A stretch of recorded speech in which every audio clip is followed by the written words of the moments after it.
ជំរាបសួរក៏ដូចជាសួស្តីពុកម៉ែបងប្អូនទាំងអស់គ្នាបងប្អូនឥឡូវនេះស្ថានភាពតាមបណ្ដាព្រំដែនចាប់ផ្ដើមមានការប្រែប្រួលហើយចាប់ផ្ដើមមានការប៉ះទង្គិចជាមួយគ្នាខ្លាំងមែនទែនរវាងកងទ័ពកម្ពុជានិងកងទ័ពសៀមគឺការប៉ះទង្គិចគ្នានេះរហូតទៅដល់ការប្រើប្រាស់អាវុធទៀតផងបងប្អូនហើយមូលហេតុដែលកងទ័ពសៀមវាព្យាយាមអុកក្លុកព្យាយាមទន្ទ្រាននៅតាមបណ្ដាព្រំដែនក៏ដូចជាព្យាយាមបង្ករឿងជាមួយកងទ័ពកម្ពុជាបងប្អូនមូលហេតុនោះក៏ដោយសារតែខាងយោធារបស់សៀមនេះចាប់ផ្ដើមមានការភ័យខ្លាចមើលលើកម្ពុជាហើយចាប់ផ្ដើមមានការព្រួយបារម្ភខ្លាំងណាស់អំពីកម្ពុជាខ្លាចថាកម្ពុជាយើងនេះនឹងទិញសម្ភារវុធទំនើបពីសហរដ្ឋអាមេរិកយកមកធ្វើសង្គ្រាមលើកទី3នេះបងប្អូនឥឡូវនេះខាងសៀមចាប់ផ្ដើមភ័យខ្លាចរឿងនឹងខ្លាំងមែនទែនហើយបន្តិចទៀតខ្ញុំបាទនឹងលើកឧទាហរណ៍មកបញ្ជាក់ប្រាប់ថាតើហេតុអីបានជាខ្ញុំហ៊ាននិយាយថាខាងសៀមគេភ័យខ្លាចមើលលើកងទ័ពកម្ពុជាក៏ដូចជាខ្លាចកម្ពុជាអ្នកទិញសម្ភារវុធទំនើបពីសហរដ្ឋអាមេរិកអញ្ចឹងនៅពេលដែលខ្ញុំលើកឧទាហរណ៍ហើយបងប្អូនចាំខមមិនមកថាតើការលើកឧទាហរណ៍របស់ខ្ញុំលើកយកមកបញ្ជាក់ការពិតនេះវាត្រឹមត្រូវដែរឬអត់អញ្ចឹងតោះមុននឹងចូលទៅដល់ព័ត៌មានលម្អិតបងប្អូនកុំភ្លេចជួយចុច like subscribe ជាពិសេស comment ម្នាក់មួយផងបាទតោះឥឡូវនេះយើងចូលទៅដល់ព័ត៌មានលម្អិតទាំងអស់គ្នាដោយដើមវីដេអូរបស់យើងមកនៅថ្ងៃទី15ខែកុម្ភៈឆ្នាំ2026យើងនេះបងប្អូនស្ថានភាពតាមបណ្ដាព្រំដែនមានការប្រែប្រួលខ្លាំងណាស់មានការប៉ះទង្គិចគ្នាខ្លាំងមែនទែនរវាងកងទ័ពកម្ពុជានិងកងទ័ពសៀមគឺការប៉ះទង្គិចគ្នានេះរហូតទៅដល់ការប្រើប្រាស់អាវុធទៀតផងពលគឺកងទ័ពរបស់សៀមនេះបានបាញ់មកលើកងទ័ពរបស់កម្ពុជាយើងហើយមូលហេតុដែលខាងកងទ័ពសៀមនេះវាអុកក្លុកខ្លាំងមែនទែនតាមបណ្ដាព្រំដែននៅថ្ងៃទី16យើងនេះមិនមែនអត់មានមូលហេតុនោះទេពលគឺវាចាប់ផ្ដើមភ័យខ្លាចមកលើកងទ័ពកម្ពុជាហើយវាចាប់ផ្ដើមព្រួយបារម្ភខ្លាចកម្ពុជានេះទិញសម្ភារវុធទំនើ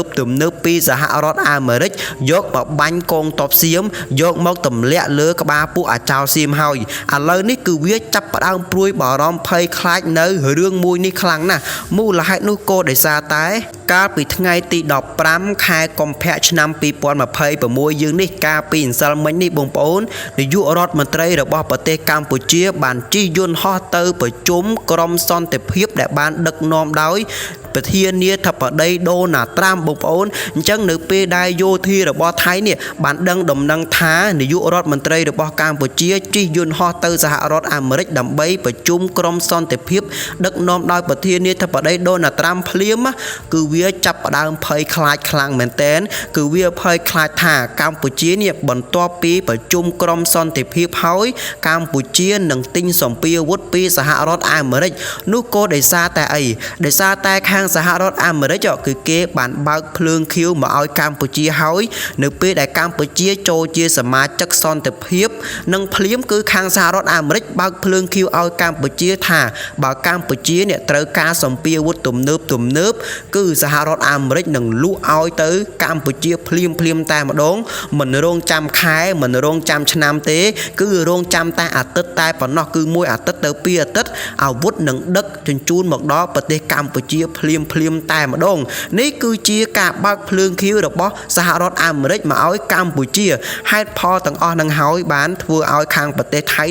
គឺគេមានការភ័យខ្លាចបងប្អូនភ័យខ្លាចខ្លាំងមែនទែនហេតុផលទាំងអស់នឹងហើយធ្វើឲ្យខាងថៃបងប្អូនវាចាប់ផ្ដើមអុកក្លុកតាមបណ្ដាព្រំដែនជាច្រើនចំណុចខ្លាំងមែនទែនដើម្បីពមៀនមកលើកម្ពុជាថាកុំឲ្យកម្ពុជានេះទិញសម្ភារវុធពីសហរដ្ឋអាមេរិកអីបើសិនជាអ្នកឯងហ៊ានទៅទិញតាមបណ្ដាព្រំដែនខ្ញុំនឹងអុកក្លុកខ្លាំងជាងនេះទៀតគឺវាធ្វើសកម្មភាពបែបហ្នឹងគឺដើម្បីគំរាមកំហែងមកលើកម្ពុជាបែបហ្នឹងឯងហើយមូលហេតុអីបានជាខ្ញុំហ៊ាននិយាយថាសកម្មភាពមួយហ្នឹងជាការគំរាមកំហែងមកលើកម្ពុជាបងប្អូនមានចាំការពីប្រមាណអាទិត្យមុនអត់ប្រមាណខែមុននេះបងប្អូនមានចាំអត់មិនខាងថៃ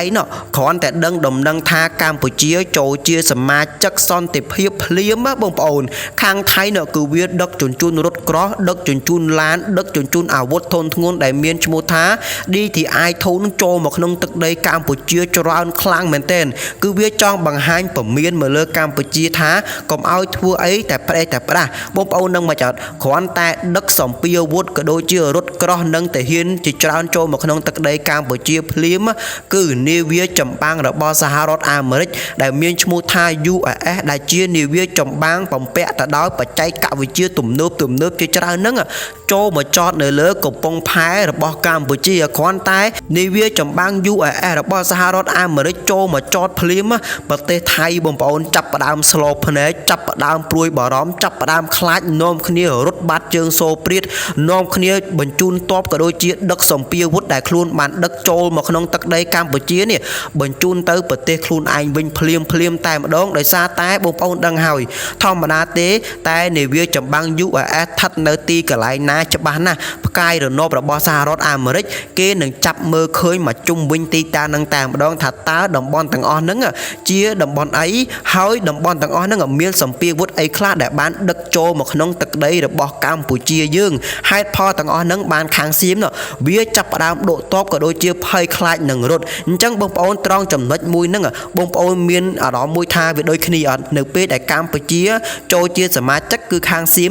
គឺគេបានបញ្ជូនទ័ពបញ្ជូនអាវុធក៏ដូចជាសម្ភារអាវុធធនធ្ងន់ផ្សេងចូលមកក្នុងដីកម្ពុជាម្ដងហើយនៅពេលដែលកម្ពុជានេះនាយករដ្ឋមន្ត្រីកម្ពុជានេះទៅប្រជុំនៅក្រុមប្រឹក្សាសន្តិភាពភ្លាមគឺខាងថៃនេះវាចាប់ផ្ដើមអកឡុកវាចាប់ផ្ដើមបញ្ជូនទ័ពវាចាប់ផ្ដើមបញ្ជូនសម្ភារអាវុធធនធ្ងន់ចូលមកក្នុងដីកម្ពុជាយើងនឹងម្ដងទៀតហើយឥឡូវនេះបងប្អូនឥឡូវនេះគឺវាចាប់ផ្ដើមក្តៅកគុកជាមួយកម្ពុជាយើងខ្លាំងណាស់តាមបណ្ដាព្រំដែនវាចាប់ផ្ដើមអកឡុកខ្លាំងណាស់ហើយបងប្អូនមានឆ្ងល់ថាចោះហេតុអីបានជាខាងថៃវាអត់ចូលជាសមាជិកក្រុមសន្តិភាពព្រោះដោយសារតែអាមេរិកគឺជាមិត្តចាស់របស់ប្រទេសថៃណាជាមិត្តដាច់ថែបជាមិត្តពាន់ឆ្នាំជាមិត្តលានឆ្នាំជាមួយគ្នានឹងយូរហើយហេតុអីបានជាណាអត់ចូលជាសមាជិកសន្តិភាពដែលបានដឹកនាំដោយប្រធានាធិបតីដូណាល់ត្រាំមូលហេតុនោះក៏ដោយសារតែទី1បងប្អូនប្រទេសថៃគឺវាអត់មានលុយចូលជាសមាជិកនោះទេ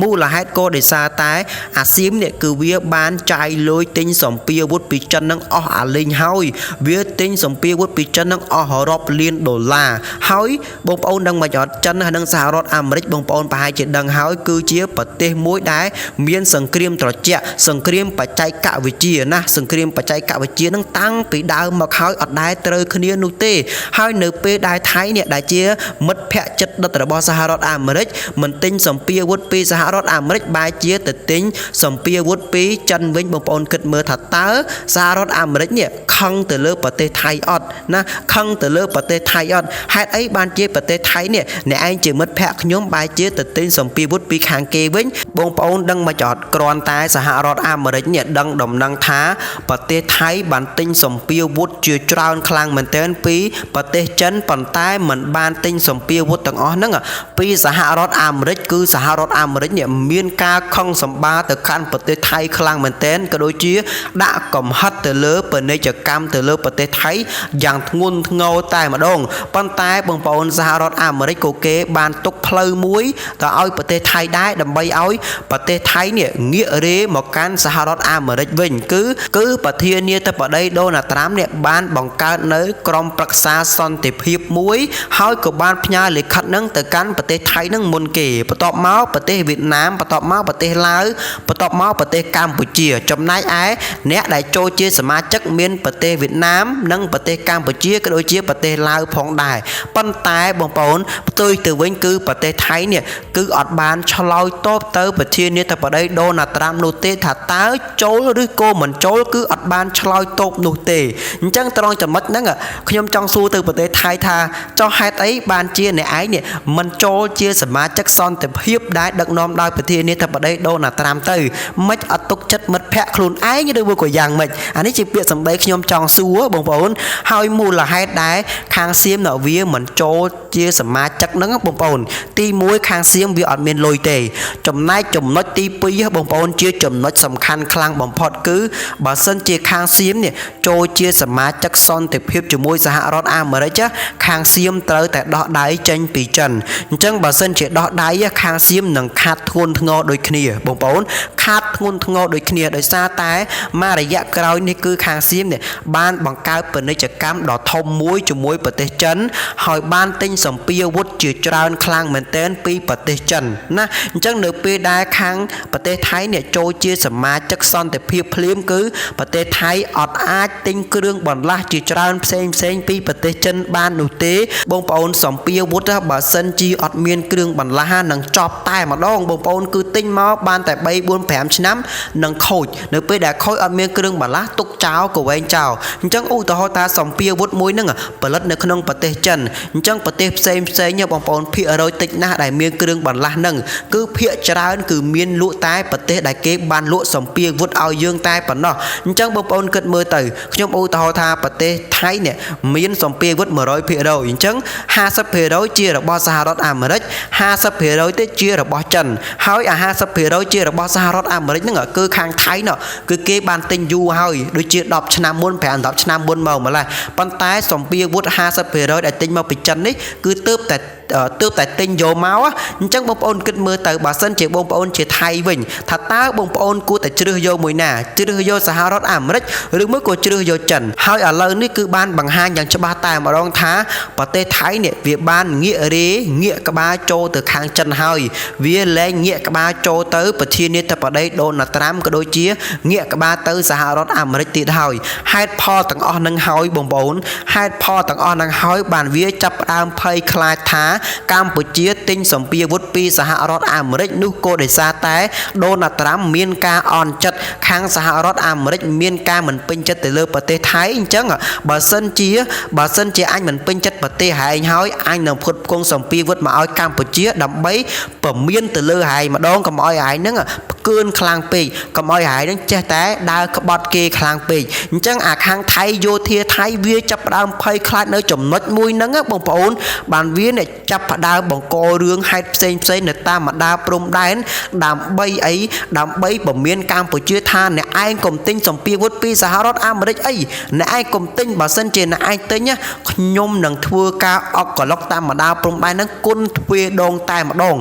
ហើយមួយទៀតបងប្អូនខាងសៀមគឺវាបានគិតថានៅពេលដែលវាអុកក្លុកតាមបណ្ដាព្រំដែនណាហើយខាងកម្ពុជានេះទិញសម្ភារវុធពីសហរដ្ឋអាមេរិកក៏ពិតមែនណាសម្ភារវុធទាំងអស់ហ្នឹងក៏អត់ទាន់ដឹកមកដល់កម្ពុជាភ្លាមដែរចំណាយពេលអត់ណាស់ក៏2អាទិត្យទៅ3អាទិត្យទើបមកដល់ប្រទេសកម្ពុជាអញ្ចឹងក្នុងកំឡុងពេល2ទៅ3អាទិត្យហ្នឹងគឺខាងថៃនឹងអុកក្លុកមកលើប្រទេសកម្ពុជាហ្នឹងខ្លាំងមែនទែនគឺវាគិតបែបហ្នឹងបងប្អូនអញ្ចឹងបងប្អូនគិតមើលទៅសរុបសេចក្តីយកមកវិញសរុបសេចក្តីខ្លីៗមកវិញបងប្អូនពិចារណាមើលទៅថាតើសាច់រឿងដែលខ្ញុំបានលើកឧទាហរណ៍ពីខាងដើមនេះណាថាតើបងប្អូនយល់យ៉ាងណាដែរថាតើខាងសៀមនេះវាកំពុងតែចំណែនមកលើកម្ពុជាអត់ថាតើខាងសៀមនេះវាកំពុងតែភ័យខ្លាចមកលើកម្ពុជាអត់ណាមូលហេតុដោយសារតែវាអត់បានចូលជាសមាជិកសន្តិភាពដឹកនាំដោយប្រធានាធិបតីដូណាល់ត្រាំអញ្ចឹងបងប្អូនវាមានរឿងហេតុការណ៍ផ្សេងផុសតាំងផ្សេងដើម្បីយកមកបញ្ជាក់ទៀតជាច្រើនខ្លាំងទៀតប៉ុន្តែ